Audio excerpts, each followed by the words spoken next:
Atención Venezuela, cierran comunidad por brote de COVID en San Cristóbal, Táchira. Se acumulan más de 900 casos positivos de la enfermedad. Atención Venezuela, hoy el Parlamento Europeo volvió a condenar al gobierno de Nicolás Maduro. Militares venezolanos retirados reiteraron su apoyo a Juan Guaidó. Prometemos recuperar el monopolio de objetos bélicos. Venezuela rechaza acusaciones de Estados Unidos sobre negocio ilícito. Venezuela afirma que se mantendrá firme ante ataque de Estados Unidos. Unas 14 millones de personas en Venezuela podrían perder la vida por hambre a causa de la enfermedad actual. Todo esto en noticias exclusivas. Se acumulan más de 900 casos positivos por enfermedad de coronavirus. El día de ayer, voceros nacionales informaban sobre 5 casos positivos de personas que viven en el estado Táchira. Ustedes ven a mis espaldas cómo funcionarios de la Policía Nacional Bolivariana han cercado la comunidad de Madre Juana, justamente porque autoridades locales como el representante de Nicolás Maduro en el estado Táchira, así como también el equipo de médicos, determinaron que en esta zona popular de la ciudad de San Cristóbal hay un brote positivo de COVID-19, luego que una persona muriera a causa de esta enfermedad en el área de aislamiento del Hospital Central de la ciudad de San Cristóbal, justamente por este brote del que han alertado Freddy Bernal y las personas con que trabaja en la parte epidemiológica. No le reconocemos, no puede haber un gobierno de transición con él y seguiremos endureciendo las sanciones selectivas hasta que abra el paso a elecciones libres y justas. El Parlamento Europeo volvió a condenar al gobierno de Nicolás. La resolución, que reitera que Juan Guaidó es reconocido como legítimo presidente de la Asamblea Nacional y como presidente interino legítimo de Venezuela, pide a la Unión Europea que refuerce y amplíe las sanciones específicas, restringiendo consecuentemente los movimientos de aquellos individuos que apoyan a Nicolás, congelando sus activos y visados. El reciente intento de Maduro de expulsar a la embajadora de la Unión Europea de Caracas como forma de represalia por la imposición de sanciones a 11 funcionarios responsables de graves violaciones de derechos humanos es muy lamentable, y los eurodiputados piden a los Estados miembros que reconozcan a los representantes políticos nombrados por Juan Guaidó, subraya el escrito. La eurodiputada de Renew Europe, Dita Charanzová, vicepresidenta del Parlamento Europeo y responsable de las relaciones con América Latina, quien negoció la resolución en nombre de nuestro grupo, sostuvo: hemos enviado un fuerte mensaje a Nicolás. No lo reconocemos, no puede haber un gobierno de transición con él y seguiremos reforzando las sanciones selectivas hasta que se allane el camino para unas elecciones libres y justas.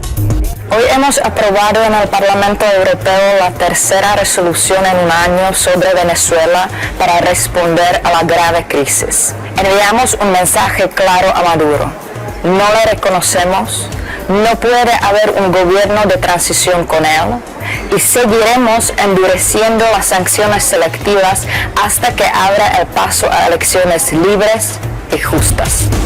Además de extender las sanciones a sus funcionarios, un punto clave para mí fue pedir la prohibición del comercio y la circulación del oro venezolano en Europa. Me alegro de que esto se haya incluido. Reconocemos a Guaidó como el presidente legítimo.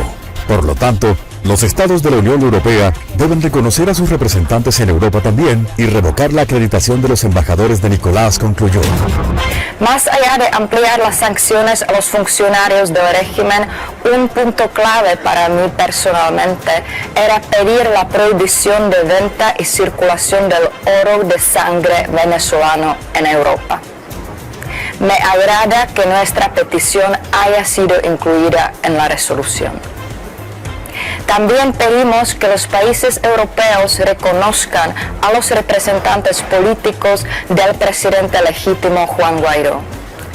Por su parte, el eurodiputado Jordi Escaña, primer vicepresidente de la Asamblea Parlamentaria de Eurolat y coordinador del grupo Renew Eurolat, añadió: la reacción de Nicolás de hacer amago de expulsar a la embajadora de la Unión Europea está funcionando, fruto del trabajo de este Parlamento. Hay que endurecer las sanciones y extenderlo a todos los socios del gobierno de Nicolás. Nicolás sabe que tiene los días contados y que no puede acceder a las reservas del dinero del país, ni sus cómplices se pueden mover en libertad. Ninguno quedará impune ante la sistemática violación de derechos fundamentales y libertades en Venezuela, y la Unión Europea seguirá trabajando permanentemente hasta lograr que la democracia vuelva al país.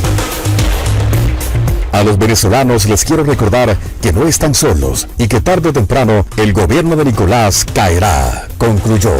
La Unión Europea está con los venezolanos. Venezuela afirma que se mantendrá firme ante ataques de Estados Unidos. Extra, último minuto. El canciller de Venezuela, Jorge Arreaza, aseguró este domingo que las sanciones impuestas por el gobierno de Estados Unidos apuntan a que el pueblo se arrodille. Esperan que la mayoría de los venezolanos cedan a sus presiones.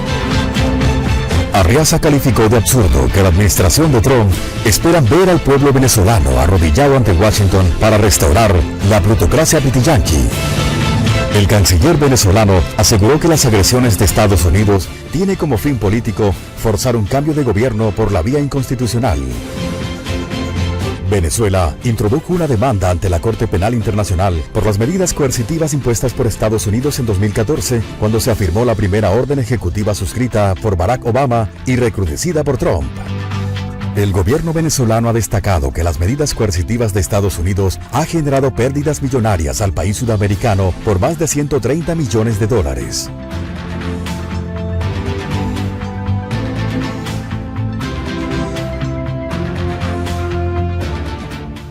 Suscríbete y da clic a la campanita para... La estrategia del gobierno de Estados Unidos forma parte del sistemático ataque promovido por la Casa Blanca para descalificar el país y hacerlo pasar como un gobierno ilícito, con el propósito de propiciar una invasión militar. Estuve viendo la noticia de la presencia de Donald Trump en la Florida. Ayer fue al Comando Sur, a un acto electoral en el Comando Militar, Comando Sur. Hoy le han respondido de manera gallarda y con la verdad el general en jefe Vladimir Padrino López, el almirante en jefe Remigio Ceballos, el ministro de Interior, Justicia y Paz Néstor Reverol, han respondido contundentemente.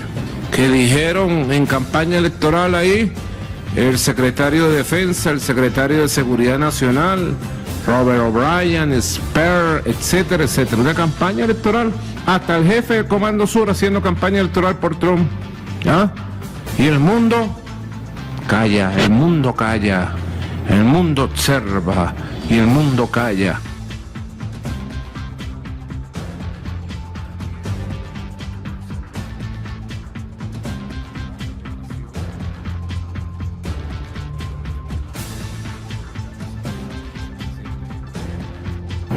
Donde, bueno, él expresa sus opiniones y dice que en Venezuela va a pasar algo y Estados Unidos estará allí presente en lo que pase, y deja muy mal parado al Bodrio, al Frankenstein, al Bobolongo, al prófugo de la justicia. Lo deja muy mal parado. Dios mío, debe estar con la cara brotada ahorita desde la depresión y los nervios, porque los pitiyanquis son así.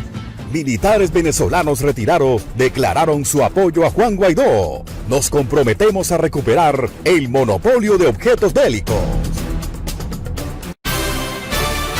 Extra, noticia de último minuto. Son 39 uniformados que criticaron duramente el discurso del ministro Vladimir Padrino López contra la oposición y afirmaron que seguirán incondicionalmente las medidas que tome el presidente interino. Se ha movido la cúpula del mundo militar, pero también del poder político. Nicolás pasó a retiro a 53 de los más altos oficiales de la promoción de Diosdado Cabello. La respuesta del presidente de la oficialista Asamblea Constituyente fue un video bajando aguacates de un árbol que dice cultivar en su casa. De ahí saltó a declararse con alegría para suspender su programa de televisión y al día siguiente publicó que tenía el brote. Casi de inmediato, Tarek El Aissami también se confesó contagiado. Mientras tanto, Nicolás designa nuevos jefes de Reddy y juramenta a los comandantes de componentes militares. La reacción desde sectores militares y civiles al discurso del 5 de julio de Vladimir Padrino López es feroz. No pasarán. No serán poder político jamás en la vida mientras exista una Fuerza Armada Nacional Bolivariana, como la que hoy tenemos, antiimperialista, revolucionaria y bolivariana, fue la crítica expresión del titular castrense uniformado en medio del alto mundo militar. Contrario a lo que podría esperarse, nadie salió a defenderlo, ni del Ministerio de la Defensa. En el gobierno hubo silencio absoluto. Ni las redes sociales, tan usadas para respaldar a los de la revolución como para destruir a quienes consideran enemigos, no publicaron ni un tuit en defensa del ministro, mientras desde otros sectores de oposición, como la sociedad civil y voces internacionales, criticaron lo que decía. Las reacciones contra las palabras de Padrino no han cesado. Un grupo de 39 militares, además de las firmas en depósito de otro tanto, hicieron público su rechazo a lo expresado por el titular castrense. Los militares institucionales expresamos a través de este comunicado nuestro total y rotundo apoyo al pronunciamiento del presidente de Venezuela, Juan Guaidó, reiterando nuestro soporte a sus gestiones de realizar el cambio político, social y económico que exige nuestro país, dicen. Asimismo, rechazamos todas aquellas actuaciones y personas cuyos actos vayan en detrimento de nuestra institución. En especial, el pronunciamiento del general Vladimir Padrino López en la oportunidad de conmemoración de la independencia de nuestra nación. Noticia exclusiva. Unas 14 millones de personas en Venezuela y Centroamérica podrían perder la vida por hambre a causa del brote actual. El nuevo brote puede agudizar el hambre y poner en riesgo la vida de unas 14 millones de personas en Venezuela y en países centroamericanos como Nicaragua, El Salvador, Guatemala y Honduras, alerta un informe publicado por Oxfam. El documento es parte de un informe global dado a conocer el jueves y ahonda en el caso de los países latinoamericanos donde había crisis preexistentes y en los cuales el nuevo brote tendrá un efecto negativo inminente en un plazo inmediato. Antes del brote, según el informe, cerca de 9.3 millones de personas estaban en condición de inseguridad alimentaria aguda en Venezuela y otros 4 o 5 millones de personas en Centroamérica. En el caso de Venezuela, señala Oxfam, desde que se destacó el nuevo brote, han empeorado varios factores que influyen en la capacidad de la población para acceder a los alimentos, tales como la hiperinflación, el desempleo y la caída en las remesas. La escasez de la gasolina, subraya el texto, impide el normal funcionamiento del sector agrícola, con lo que se deteriora el suministro de alimentos. En el corredor seco, la zona de la costa del Pacífico en Centroamérica, Oxfam considera que puede aumentar el hambre que se produce de forma estacional debido a las sequías que afectan la región en verano. Las restricciones a la movilidad han repercutido en el aumento de precios de productos básicos, como el maíz y el frijol. El informe considera que las medidas de respuesta de los gobiernos de esta región tienen un alcance limitado en términos de cobertura y duración.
pobreza y ahora por el nuevo brote es muy desalentadora, concluye el informe.